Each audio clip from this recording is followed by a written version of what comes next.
In the grand scheme of things of pro wrestling, people will always gravitate towards the ones who work their ass off and worked from the ground up, the underdog, as opposed to the one with a family dynasty behind their name.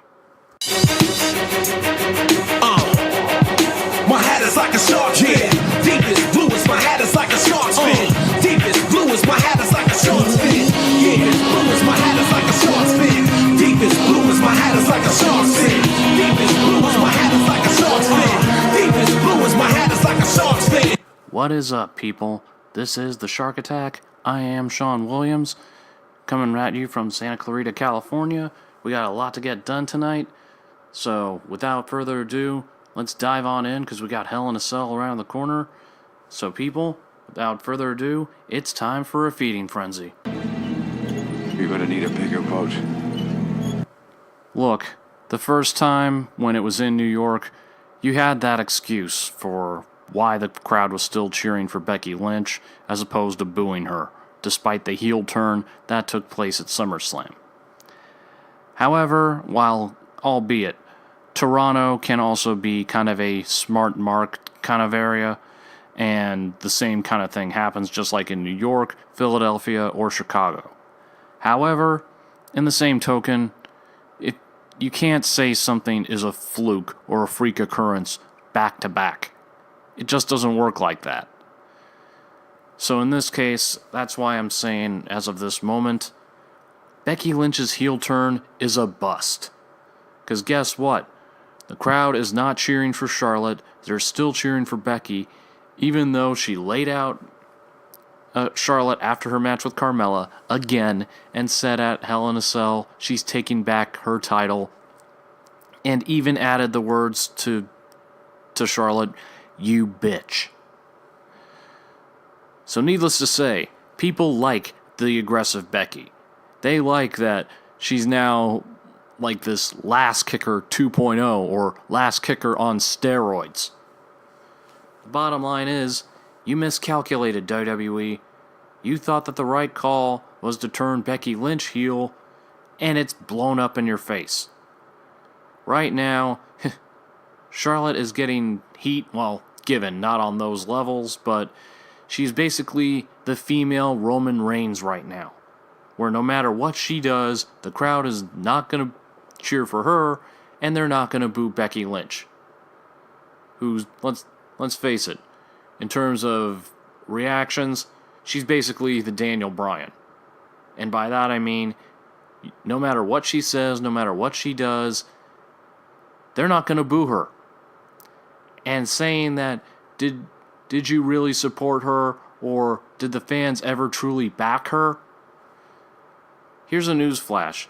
Saying that and having her dump on the fans, that is almost more absurd than when Taker turned heel during the American Badass days and said that nobody respected him, when the truth was everybody respected The Undertaker. That's what made that whole heel run stupid. And that's why this heel run is stupid, because she's claiming the fans never supported her, yet they've done nothing but support her. And myself included. Honestly, look, I got nothing against Charlotte in terms of her ring skills. And frankly, I don't relish the idea of Charlotte as a heel just because I found Charlotte in her last heel run to be boring. And it's not so much that she was bad, it's just the fact that in terms of when she gets heat from the crowd, she doesn't have the thick skin that her old man did. Her old man was notorious for it and never let the crowd get to him. Unfortunately, Charlotte doesn't have that. That's her problem. And unfortunately for her right now is that, getting back to what I said, is that I have nothing against Charlotte as a wrestler, but if it's between her or Becky Lynch, I'll choose Becky Lynch in a heartbeat. Becky worked her tail off. Oh, hell, who am I kidding? Tail, what am I saying? She worked her ass off from the get-go. Even when WWE was in NXT, making her do an Irish jig in her entrance. Even when you had her doing an Irish jig or Michael Flatley's Lord of the Dance, whatever the heck you want to call it. When she was doing that, she was still working her ass off and then eventually turned heel. And honestly, to this day, I still feel like when it was her versus Sasha, I still feel like Becky got gypped in that one, and she should have held that belt at least once. But in terms of favorite of the female wrestlers right now for this generation, if I had to pick a top 3, it's not Charlotte. She doesn't make the cut. Alexa Bliss makes the cut. Sasha Banks makes the cut. And honestly, I will go as far as to say Becky Lynch hits the top. She's the top of the top 3 for me. She's that triad.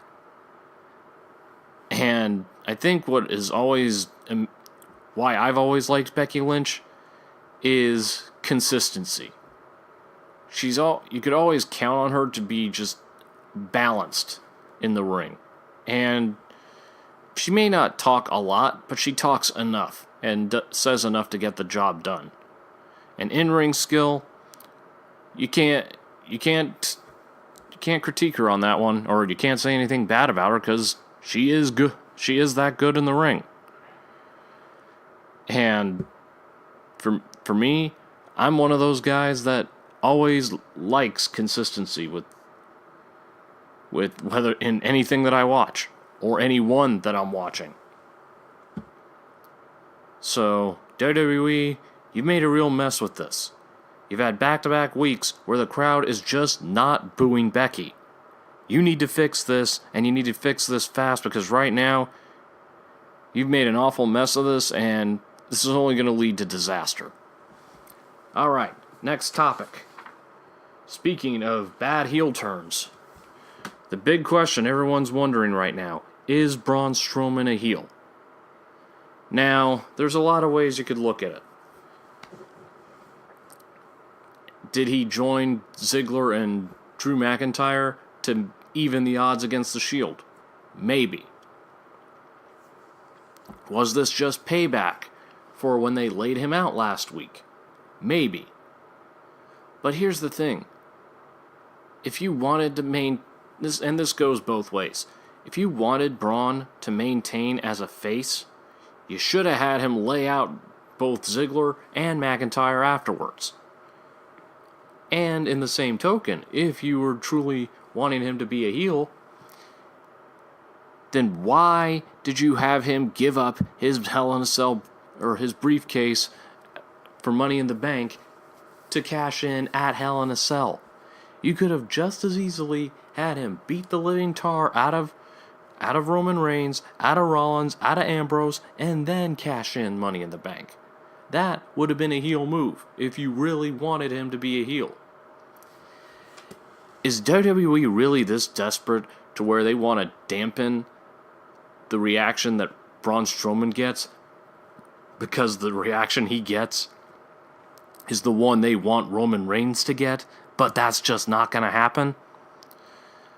You want to talk about WWE setting themselves up for disaster here. That's about as much of a mess as it gets. And I'm worried that if by the time they realize they're back on the wrong horse and they have something with Braun Strowman, that it'll be too late, then I'm worried that it's just going to do some pretty bad damage to Braun Strowman. Now, next topic. Undertaker versus Triple H for the Super Show in Australia. Advertised as for the last time ever. But here's my question. Did anyone really want that match? I mean, I was content after the Hell in a Cell match that those two had. I just don't think that there's any real reason other than, Triple H has never beaten Taker. But even if Triple H beats him now, so what? Bragging rights? You're beating a guy that, for all intents and purposes, is in the twilight of his career. and you're expecting that to be some kind of accomplishment, you didn't beat Taker when he was at his fullest. And that is going to be the asterisk, even if you do have Triple H win the match. But there really is no real reason for this other than nostalgia, and frankly, nostalgia is, to me, is kind of like the trash. It's kind of like the trash. Eventually, it starts to get stale and stinks it after a while. So, no. For me, I'm over nostalgia because it's only a short-term solution, not a long-term solution, and WWE needs to cut back and hit the brakes on nostalgia before it ends up costing them, and really, it's going to get to the point where anytime you try to pull some kind of nostalgia move, you're just going to, instead of having cheers or boos, you're just going to have people groan or change the channel or walk out. Okay, maybe that last part's a little extreme, but I'm just saying that you can't rely on nostalgia forever, especially when you're trying to build for the future. And that, people, is the feeding frenzy. Yeah, that's the new sound that I'm introducing for in between segments. So, or at least the end of the segment. So, like I said, I'm always trying something new and trying to evolve on this show. So with that being said, let's go into the next segment. This, ladies and gentlemen, is the mic drop. Let the battle commence! I don't know about the rest of you, but from what I saw on Raw this past Monday with the Revival versus the B Team, it seems there may be a revival in store for the Revival. Because we saw them win in a non-title match over the B Team and even held up the belts and basically have called their shot that they're looking to take the titles from the B Team. I'm all in favor of this. I mean, Dash and Dawson have had injuries set them back greatly, and now I feel like maybe they finally found their groove again, and we're going to see something special for tag team wrestling with the Revival. And you know what? I definitely see them taking the titles from the B Team. I mean, even everyone knows the B Team can't hold those belts forever. But I want to see this lead to something for the Revival, because frankly, as good as the B Team is, and I'm happy for Bo Dallas and Curtis Axel, you need some competition. And I've said this numerous times, every champion is only as good as the competition they have. But establishing the Revival as legit contenders, I'm all in favor of it. Next topic. Speaking of tag teams, it looks like Rusev Day, Aiden English and Rusev, are now set, could possibly have a tag title run in the future. I mean, well, first they gotta win their triple threat tag team match this coming week, and then they have to beat the Bar to get the title shot at New Day. Again, I'm all in favor of this. I mean, whether you like it or not, you gotta admit, Rusev Day has actually taken off, and it's added a new layer to Rusev, and it's given something for Aiden English to do. Because, let's face it, after the Vaudevillains were split because Simon Gotch got his stupid ass fired, everybody thought Aiden English was just inches away from a pink slip. But this seems to be working for him for right now, and we've seen New Day as the tag team champions before. Having the Bar hold the tag titles again, and I mean, we've seen them and New Day fight before, so it's nothing new. Give us something new. I mean, will it work? Will it not? Who knows? It's always a crapshoot when it comes to new, but it's still something that's worth trying, and you've gone this long with Rusev Day, might as well see how much further you can take it with the tag team titles on those two. And lastly, Kevin Owens, after failing to beat Seth Rollins and walk out of Toronto with the Intercontinental title, he sat in the ring and finally said on the microphone, "I quit." Now, what does this mean? Does this mean he's leaving, that he's done Is he going to be repackaged? Is he going to SmackDown? I don't know. But honestly, I think that Kevin Owens has too much talent to let go to waste. And I think that we will see something come out of this. Whether it'll work or not, I don't know. It's still too early to tell. But at this point for Kevin Owens, you can only go up from here. And as much as I enjoy him and Sami Zayn in matches, you can't have those two fighting all the time. And that, ladies and gentlemen, is the mic drop. Alright, with that being said, we're going to take a quick break. We'll be right back after this. Don't go anywhere. This is Brian H. Waters, co-host of The Wrestling Realm and the host of Break It Down with Brian H. You're listening to The Shark Attack with Sean Williams. Alright, thank you for that, Brian H. Waters. Make sure you check out Break It Down with Brian H. on Podbean, SoundCloud, and on iTunes. And, of course, check out The Wrestling Realm on YouTube. And without further ado, let's get into the next segment. This, ladies and gentlemen, and I'll probably come up with a different name at some point, who knows. But in the meantime, this is the time where we question authority. Who's in charge over there? This is aggravating me now. What, I can't count on you people? So let me ask this.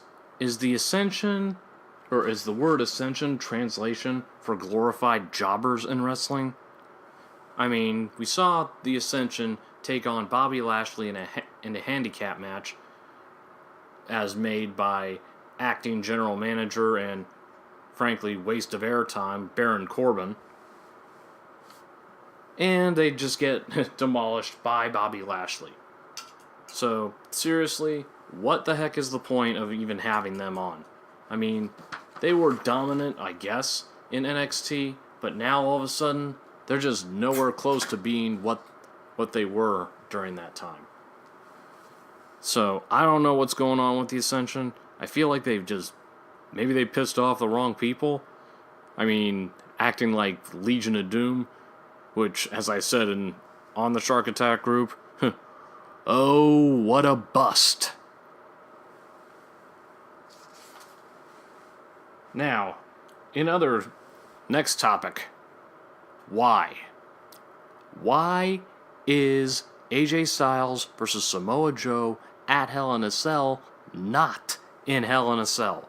Are you really telling me that you're just going to have it be a regular match with no stipulation whatsoever and not in that cage? Are you kidding me? With how personal that thing's getting and with how Samoa Joe is just poking and prodding at AJ and crossing every line he can think of, you're really going to tell me you're not going to give them a rematch where the gloves are off and they can just beat the holy hell out of each other? Are you really expecting me to believe that that's what you're going to do? I mean, look, unfortunately, there's no way that match is going to main event Hell in a Cell, although it oughta. But it's not going to happen as long as Roman Reigns and Braun Strowman are colliding over the Universal title, because WWE is so hell-bent to try and make us forget AJ Styles and remember Roman Reigns. Unfortunately, that's not going to happen. Why? Because unlike Roman, people actually like and respect AJ Styles. And Roman Reigns is not and will never be a wrestler the caliber of AJ Styles. There's no way it's going to happen. No matter how hard you try to push that guy, WWE, it will never happen. And last topic is Baron Corbin, as I mentioned earlier. He reminds me of why I'm sick of the corrupt authority figures in wrestling. And for the most part, authority figures in general. Now, there are some exceptions to that rule. And in one example, Paige. She's not always there. Doesn't have to be. And even when she shows up, it's kept to a minimum. And William Regal, same thing. He's not always on NXT, but kept to a minimum. And is more neutral than face or heel. The whole corrupt boss thing has been done to death. Whether it was Eric Bischoff or Vince McMahon, and unfortunately, Stephanie and Triple H. It's stale, it's old, it's as lifeless as a empty pizza box. Let's face it, at this point, I mean, look, Kurt Angle couldn't have been the GM forever, but at least do something to where we don't have to see an authority figure every night. I mean, what I saw with Baron Corbin was just more of the typical crap, with just throwing his weight around and doing whatever the heck he wanted, and knowing he could get away with it. And frankly, that gets old. That gets boring. And if you're that worried about Monday Night Football kicking your asses every week, WWE, then you need to re-strategize what you're going to do. Because right now, your flagship show looks like it's sunk faster than the Titanic after an iceberg.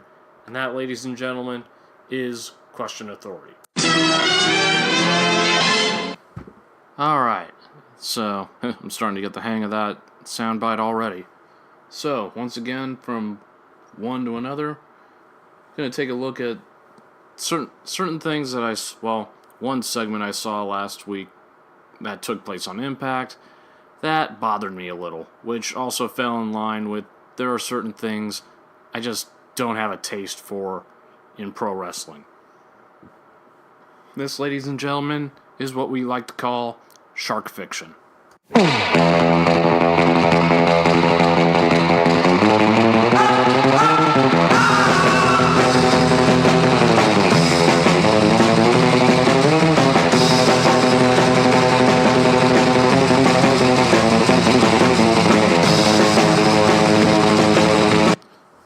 So, for the most part, I've enjoyed watching LAX, Santana, and Ortiz, along with Conan, taking on the OGs, or aka the original LAX, Homicide and Hernandez, with King, aka Eddie Kingston, at the helm.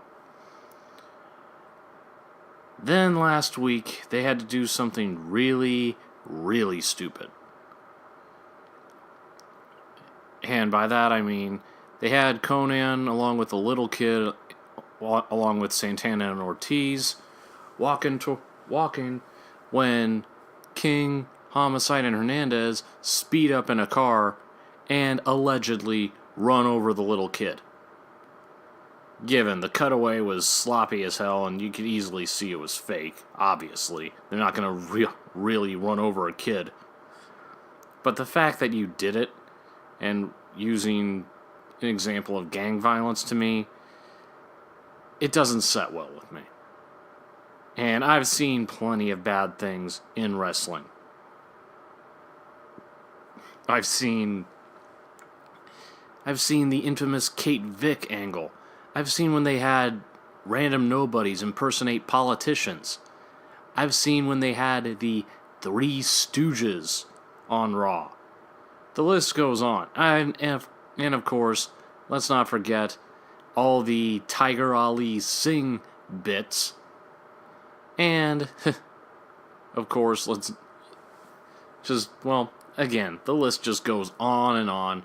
And, oh yeah, everything with heel Michael Cole. So, I've watched plenty of bad things that take place in pro wrestling, especially in WWE, that made me just want to put my fist through a TV. But running over a little kid, even if it was part of a storyline, that's just stupid, tasteless, and weak. And I wish I could say I expected better out of them, but it's TNA. And yeah, I know they call themselves Impact, but until they actually do something that's Impact-worthy, they're still just TNA to me, just with a lower budget. And it's a miracle they're staying afloat the way they are. And I don't call having to center themselves in Canada to be successful. So, sorry TNA, you get a fail for that segment. And I chalk that up on the list of bad ideas. I would put that almost below the infamous Pepper the Hardcore Dog angle that WWE did with Al Snow. And that, ladies and gentlemen, is Shark Fiction. Alright, actually breezing through things quicker than I thought I would. Real quick before I get into the next segment, found out that the last episode that I did that centered on SummerSlam and the aftermath from that it was the most downloaded episode that I've sent of both this show and Variety Bites since I came back to doing this. So to all those who have downloaded and listened, I want to say from the bottom of my heart, thank you, and I'm hoping that I can continue to give you guys more to listen to, and give you more good stuff to come. Alright, that being said, let's go to the last segment of the night. This is also not only my own opinions, but of course, stuff from you guys in social media. This is From the Mouth of the Shark. Smile, you son of a bitch! Alright, first poll that I did. If Braun fails to cash in at Hell in a Cell, would you guys call giving him the briefcase a fail? And majority of you guys, last I saw, it was 3 yes and 1 no. So, overall standing on that one is that yes, you would consider giving him the briefcase a fail. Here's the reason why I brought that one up. Is because I just feel like if he was not going to have a successful cash-in, what was the point in giving him the briefcase in the first place? Because I guarantee you could have given it to anybody else, and it probably would have been more reasonable and more logical to let them cash in. And I just thought at that time Braun Strowman didn't really need it, and also that he was too obvious a choice during that match. But nevertheless, he got it, and we'll just have to wait and see on whether or not he actually cashes in and gets the belt. Next topic, according to the poll.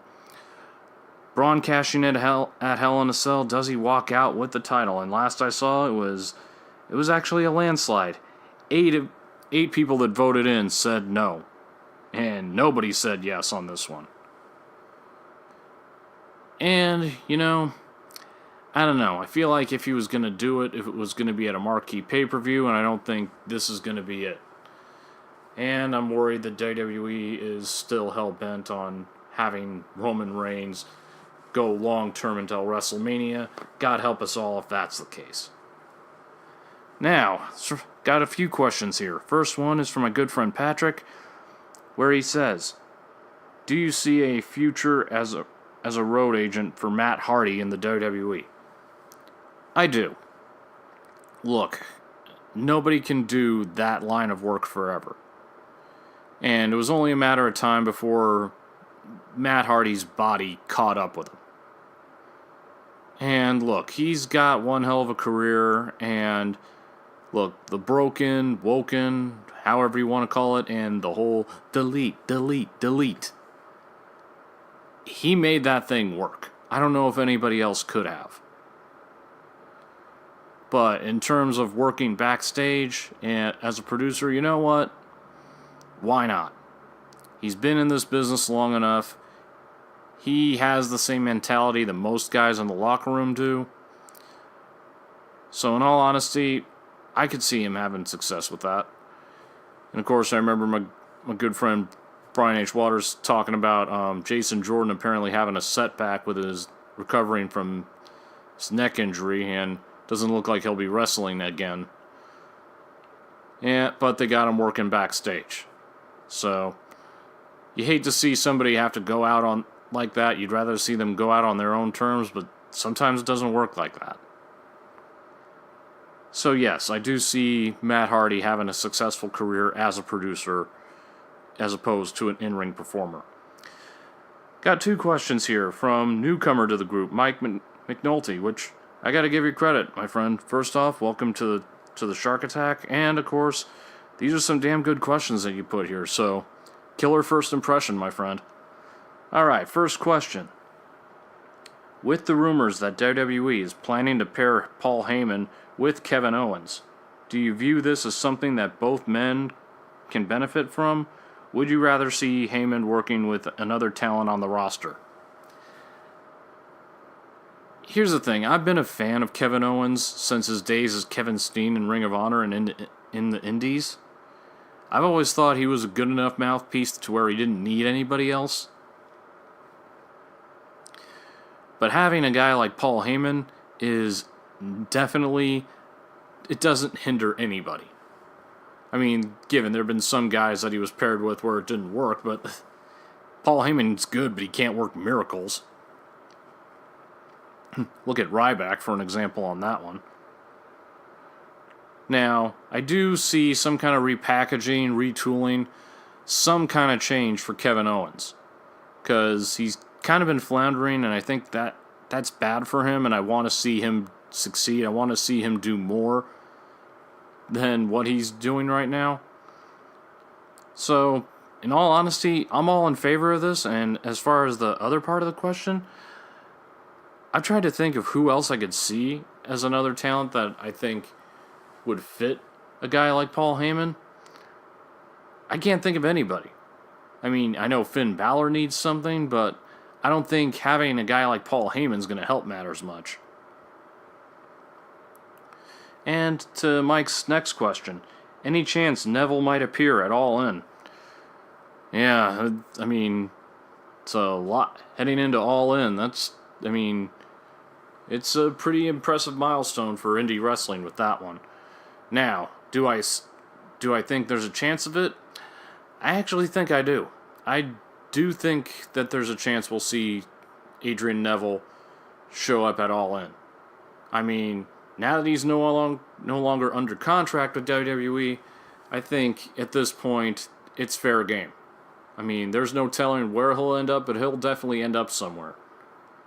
I mean, and I think, him going to the Indies and wrestling in All In, Ring of Honor, or New Japan, I think that's the best thing that could happen for him. I think it could revitalize him, and I think that this is going to be a welcome change for him, and the change of environment wouldn't hurt him.